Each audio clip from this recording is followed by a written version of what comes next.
Hello friends, welcome to smart digital educations online science and technology part 2 में जो हमारा first chapter चल रहा है आनुवंशिकता और उत्क्रांति हेरिडिटी एंड इवोल्यूशंस में आगे बढ़ेंगे लेक्चर नंबर 5 में, जिसमें आज हम देखने वाले हैं उत्क्रांति का सिद्धांत अर्थात थियरी ऑफ इवोल्यूशंस। और दूसरा क्या देखेंगे, उत्क्रांति का प्रमाण एविडेंसेस ऑफ इवोल्यूशंस। क्या क्या एविडेंसेस है इवोल्यूशंस में और उनके कौन कौन से थियरी हैं उसके बारे में हम जानने वाले हैं। तो चलिए वीडियो शुरू करते हैं।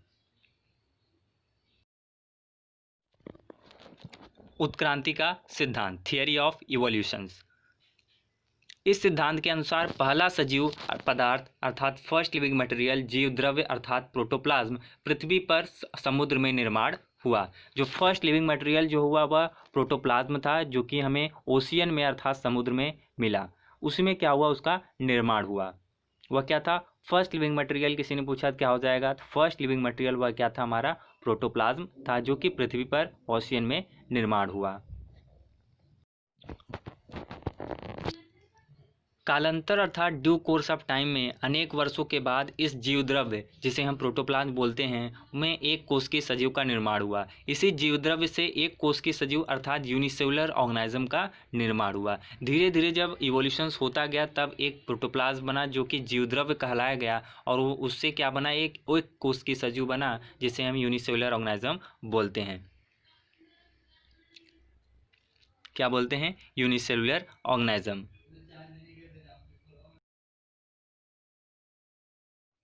इसके बाद इस एक कोशिकीय सजीव में लगातार विकास हुआ और अधिक विशाल एवं जटिल सजीव का विकास हुआ। धीरे धीरे यूनिसेलुलर ऑर्गेनिज्म में लगातार डेवलपमेंट होता गया और उसमें जो है विशाल एवं जटिल सजीव अर्थात कॉम्प्लेक्स जो ऑर्गेनिज्म है उनका डेवलपमेंट हुआ।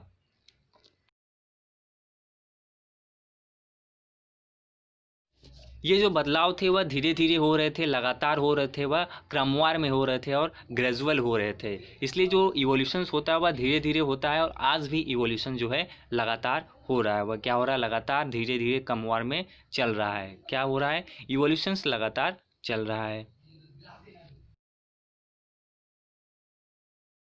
इसके बाद इस विकास में जो लगा समय, इस जो डेवलपमेंट में जो इवोल्यूशंस में प्रोटोप्लाज्म का जो बना हुआ भाग है वह 300 करोड़, लगभग कितना समय लगा, 300 करोड़ वर्ष की है। जो डेवलपमेंट हुआ, जो इवोल्यूशंस हुआ वह लगभग 300 करोड़ वर्ष की है, जिससे लिविंग ऑर्गेनिज्म का, फर्स्ट लिविंग ऑर्गेनिज्म का निर्माण हुआ।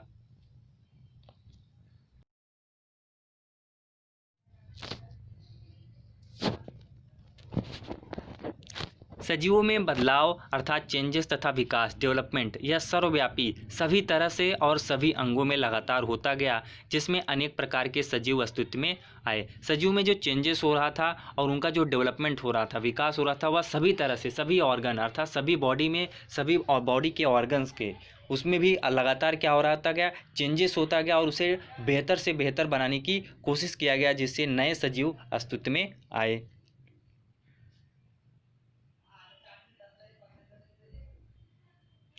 इस कारण पूरी प्रक्रिया को क्रम विकास अथवा उत्क्रांति कहते हैं। जो धीरे धीरे चेंजेस हुआ उसे ही हम अर्थात ग्रेजुअल चेंजेस हुआ, एक क्रम में हुआ, इसलिए उसे हम क्रम विकास अथवा उत्क्रांति अर्थात इवोल्यूशंस कहते हैं। जो कि संगठनात्मक अर्थात ऑर्गेनाइजेशनल उत्क्रांति है, जो कि एक ऑर्गेनाइजेशनल उत्क्रांति है। भिन्न रचना अर्थात डिफरेंट स्ट्रक्चर तथा कार्य वाले पूर्वजों फंक्शनल ऑर्गेनाइजेशंस से वनस्पति अर्थात प्लांट्स तथा प्राणियों अर्थात एनिमल्स का प्रगतिशील विकास प्रोग्रेसिव डेवलपमेंट ही उत्क्रांति कहलाता है। डिफरेंट स्ट्रक्चर हुए, उनके क्या थे, फंक्शनल ऑर्गेनाइजेशन थे, और उसमें जो है प्रोग्रेसिव डेवलपमेंट हुआ, उसे हम क्या बोलेंगे, इवोल्यूशंस कहलाता है। धीरे धीरे जो डेवलपमेंट होता है, प्रोग्रेसिव होता है, लगातार होता है, उसे ही क्या बोलेंगे, इवोल्यूशंस कहते हैं।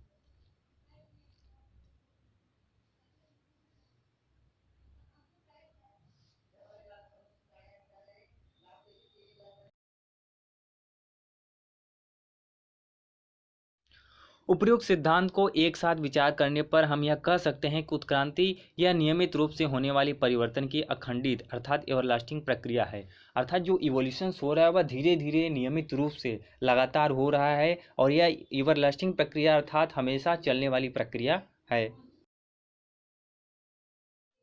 परंतु हमें उसे सिद्ध करने के लिए प्रमाण की आवश्यकता होती है। तो उसे जो इवोल्यूशंस हुआ है उसे हमें सिद्ध करने के लिए किसकी आवश्यकता होती है? प्रमाण की आवश्यकता होती है। इसके परंतु उसे सिद्ध करने के लिए प्रमाण की आवश्यकता होती है। इसके पहले हमने जो सिद्धांत पढ़ा उसे समझा, उसके समाधान के लिए अनेक प्रमाण भी उपलब्ध है। जो भी हमने सिद्धांत, जो भी थियरी हमने पढ़ा उसके भी क्या दिए हैं? एविडेंस दिए गए हैं, जिसे हमें पढ़ना है। तो चलिए देखते हैं क्या एविडेंसेस दिए गए हैं। एविडेंस में पहला आता है बाह्यरूपकी प्रमाण अर्थात आकारिक प्रमाण, मॉर्फोलॉजिकल एविडेंस। जो बाहरी का आकार होता है, जो बाहर वह किस तरह से दिखता है, उस तरह का प्रमाण, किस तरह के वह दिखाई देता है। तो चलिए देखते हैं बाह्यरूपकी प्रमाण क्या है, एविडेंसेस ऑफ मॉर्फोलॉजी। एनिमल्स में क्या दिया है? एनिमल्स में क्या होगा? उनके मुख की रचना अर्थात स्ट्रक्चर ऑफ माउथ, उनके माउथ का स्ट्रक्चर कैसा है, उनकी माउथ की बनावट कैसी है।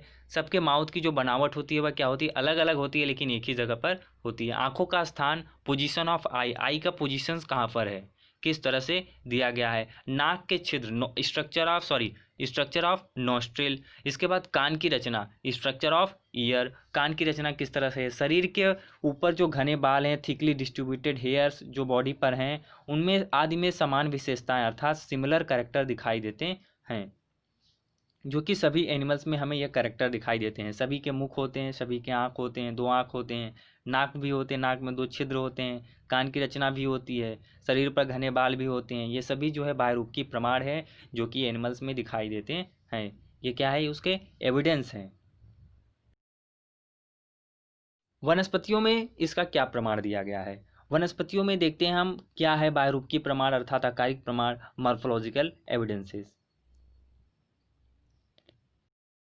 पत्तियों का आकार किस तरह का है अर्थात लीफ का शेप किस तरह से है। सिरा विन्यास अर्थात लीफ वेनेशन किस तरह का है। लीफ वेनेशन किस तरह का है, लीफ शेप किस तरह का है, पत्तियों का आकार किस तरह का है, पत्तियों का पोजीशन किस तरह से होता है। ये सभी जो है बाह्यरूपकी प्रमाण होते हैं अर्थात वनस्पतियों में होते हैं। पर्णदंत अर्थात लीफ पेटियोल क्या होता है, तथा पत्तियों की रचना अर्थात स्ट्रक्चर ऑफ लीफ, लीफ की रचना किस तरह से है, आदि में समान विशेषताएं दिखाई देती हैं, सिमिलर कैरेक्टर दिखाई देते हैं। इससे यह स्पष्ट होता है कि ऊपर दिए गए समूहों में कुछ समानता दिखाई देती है अर्थात समानता है। इससे यह सिद्ध होता है कि उनका जो उद्गम स्थान है, उद्गम समान है, ओरिजिन सेम है, तथा वे एक ही पूर्वज से अर्थात कॉमन एंसेस्टर से हुए होंगे। अर्थात जो ये ओरिजिनेट हुए हैं, इनका जो पूर्वज रहा होगा, जो एंसेस्टर रहा होगा, वह क्या रहा होगा? समान रहा होगा, कॉमन रहा होगा। इसीलिए हमें सिमिलरिटी दिखाई देती है। चलिए हम कुछ बाह्यरूपकी प्रमाण के कुछ आकृति देख लेते हैं, चित्र देख लेते हैं। ये देखिए बाह्यरूपकी प्रमाण अर्थात मॉर्फोलॉजिकल एविडेंसेस। इसके कान देखिए, इसके भी कान हैं, उसके भी कान, 2 कान हैं, उसके भी 2 कान हैं, और मुख भी 2 है, आंखें भी 2 हैं। ठीक है। अब फलों में देखिए, पौधों में भी क्या दिया हुआ है, उसकी भी पत्तियां हैं, उसमें भी पत्तियां हमें दिखाई देती है बाहरी आकार, उसमें भी फल लगे हुए हैं, और दूसरे पौधों में भी क्या लगे हुए हैं? फल लगे हुए हैं। तो इस तरह के हमें मॉर्फोलॉजिकल एविडेंसेस दिखाई देते हैं। दूसरा एनाटॉमिकल एविडेंस क्या है? शरीर विज्ञान का प्रमाण। शरीर के अंदर का जो प्रमाण है वह क्या होता है, जिसे हम अंतररचना का प्रमाण बोलते हैं। इन आकृतियों का अध्ययन करने पर हमें मानव का हाथ अर्थात ह्यूमन हैंड, अभी हम आकृति देखेंगे ह्यूमन हैंड किस तरह का है। ऑक्स बैल, बैल का जो पैर होता है वह किस तरह का होता है। फोरलेग्स ऑफ ऑक्स, चमगादड़ का पंख जिसे हम पतेजियम ऑफ बैट बोलते हैं। और क्या हो जाएगा? Flippers of whale, flippers of whale, देव मछली के पर। इस तरह के जो हमें एविडेंसेस होते हैं अर्थात जो दिखाई देते हैं, ठीक है। देव मछली के पर क्या हो जाएगा? Flippers of Finch. उसी प्रकार इन प्राणियों के अंगों के कार्य में भी क्या है? भिन्नता है, जिसके कारण उनकी रचना में भी भिन्नता है। अस्थिमय रचना अर्थात स्ट्रक्चर ऑफ बोन, मनुष्य का हाथ, बैल का पैर, देव मछली के पैर, चमगादड़ के पैर अर्थात human hand, foreleg of ox, patagium of bat, flippers of whale. इनके देखिए स्ट्रक्चर जो है अलग अलग हैं, डिफरेंट स्ट्रक्चर से बने होते हैं, और इनका जो वर्क होता है, जो फंक्शन होता है, वो भी क्या होता है? डिफरेंट होता है। अब चलिए कुछ क्वेश्चंस को देख लेते हैं। हमारे टेक्स्ट बुक में कुछ क्वेश्चन दिखे हैं। पहला क्वेश्चन क्या आपका? सजीवों के कोशिका अर्थात सेल केंद्रक अर्थात न्यूक्लियाई में आनुवांशिक गुणधर्म का वहन करने वाला घटक कौन सा है। तो हमें पता होना चाहिए कि जो हमारे अंदर सेल होता है, उसके अंदर जो न्यूक्लियाई होता है, उसमें जो आनुवांशिक गुणधर्म होता है अर्थात जेनेटिक मटेरियल जो होता है उसका वहन करने वाला घटक जो होता है वह क्रोमोसोम होता है अर्थात गुणसूत्र होता है। तो इसका आंसर क्या हो जाएगा? क्रोमोसोम अर्थात गुणसूत्र। क्वेश्चन क्या हो जाएगा? अपने माता पिता। दूसरा क्वेश्चन क्या दिया है कि अपने माता पिता के शारीरिक अर्थात फिजिकल और मानसिक मेंटल लक्षणों अर्थात कैरेक्टर को संतान में संक्रमित होने वाली प्रक्रिया को क्या कहते हैं?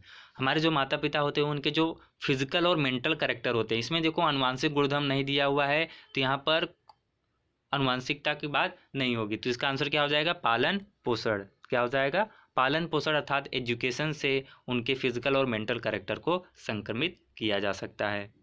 Thank you.